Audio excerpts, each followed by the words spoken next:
Bonjour à tous les amis et bienvenue pour cette première vidéo sur le pouvoir de l'alimentation. En regardant cette série de 3 vidéos, vous apprendrez qu'une alimentation saine est la clé d'une bonne santé physique et mentale.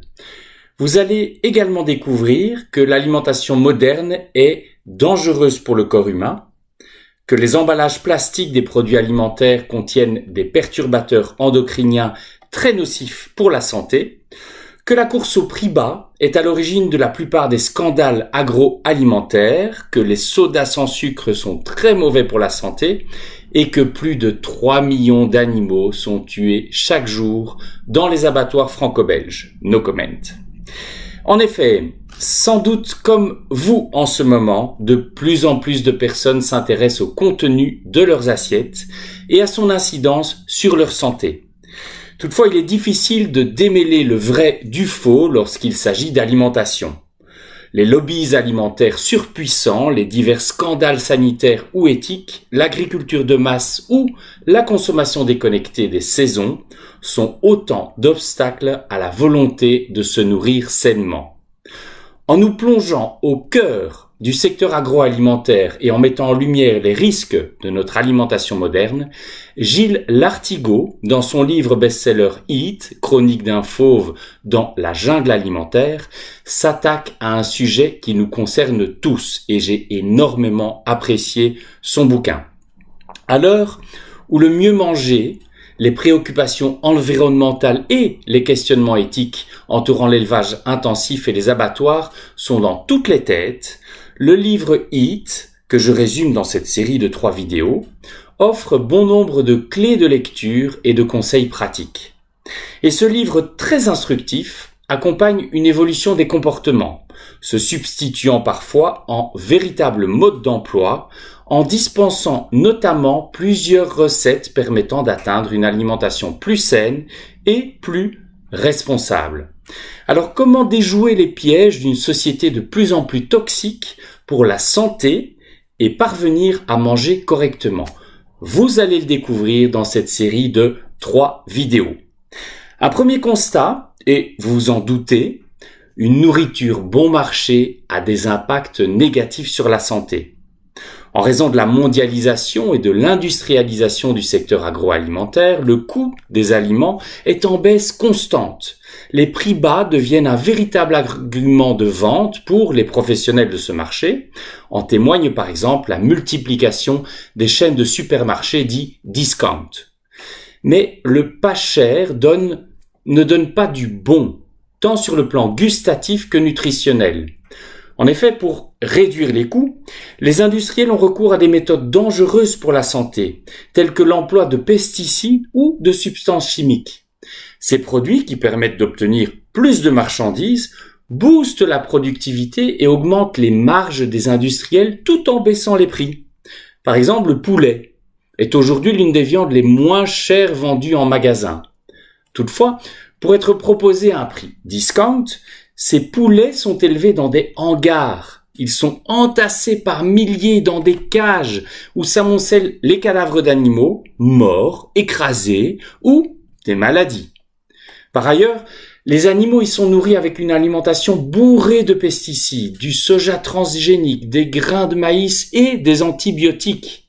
Dès lors, cette viande maigre ne présente aucun intérêt nutritif et est au contraire, et vous vous en doutez, toxique pour le corps humain.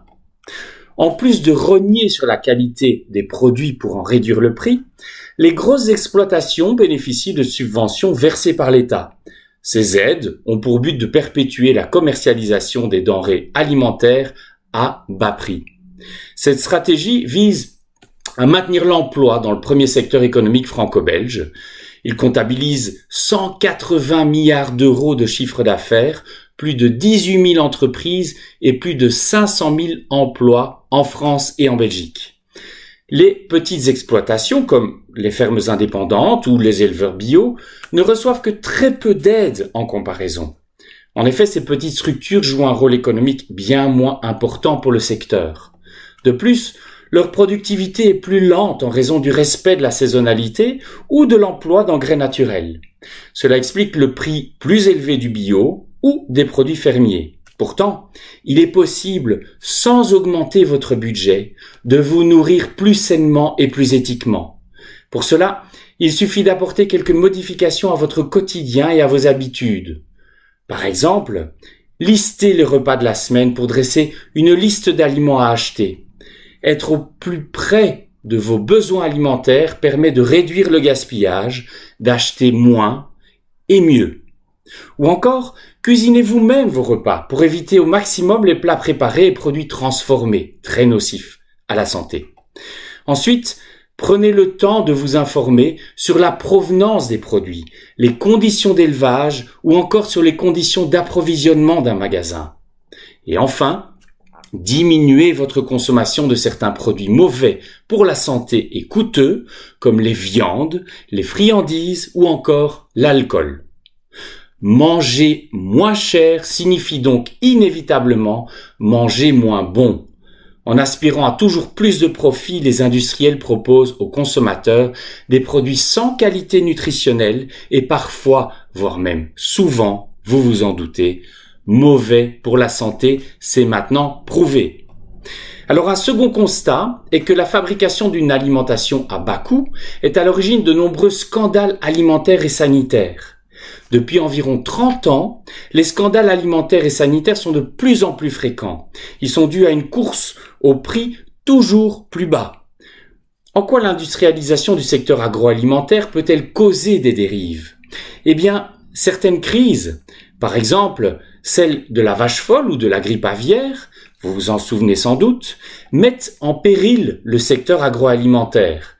Elles affectent son économie, mais aussi la confiance que lui accordent les clients. L'un des exemples les plus marquants de ces dernières années est celui de la viande de cheval dissimulée dans des lasagnes d'une marque bien connue que je ne citerai plus. Ce scandale a été révélé en 2013 et a éclaboussé plus de 20 pays d'Europe. Au Royaume-Uni, l'affaire a même été rebaptisée Horsegate. L'incident a été révélé par un inspecteur sanitaire irlandais qui a noté une erreur d'étiquetage sur un carton de viande surgelée. Le Horsegate ne présentait pas de risque sanitaire, mais un défaut d'information qui trompait les consommateurs. Vous, moi, tout le monde, on a été trompé, on mangeait de la viande de cheval sans le savoir. Et donc, en pensant manger de la viande de bœuf, on consommait en réalité une viande de cheval de moindre qualité nutritionnelle. En plus, pour les industriels, comme vous vous en doutez, la priorité n'est pas la qualité des aliments, mais le profit. Ils exercent ainsi une forte pression sur le prix, obligeant les traders à dénicher des matières premières les moins coûteuses possibles. La viande en est une comme une autre. Elle est donc achetée là où elle est la moins chère. Imaginez la qualité. Et selon une logique mondialiste et capitaliste, cela garantit aux industriels des marges toujours plus importantes. Mais la santé, ils n'en ont cure. Et dans le cas du Horsegate, la viande de cheval provenait d'un élevage bas de gamme de Roumanie, premier vendeur de viande chevaline en Europe. Le Horsegate a mis au jour l'opacité des circuits d'approvisionnement des denrées alimentaires, en particulier de la viande.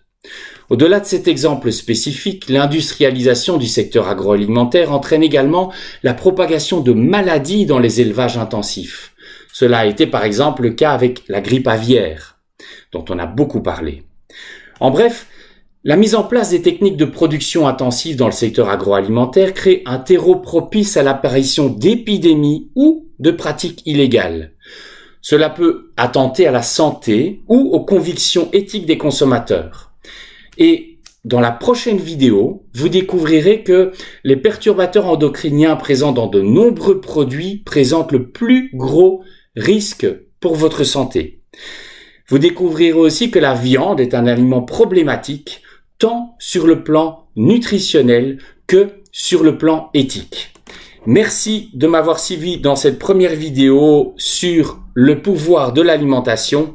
Rendez-vous tout de suite ou dès que vous le souhaitez pour cette seconde vidéo. À très vite les amis et merci pour votre soutien.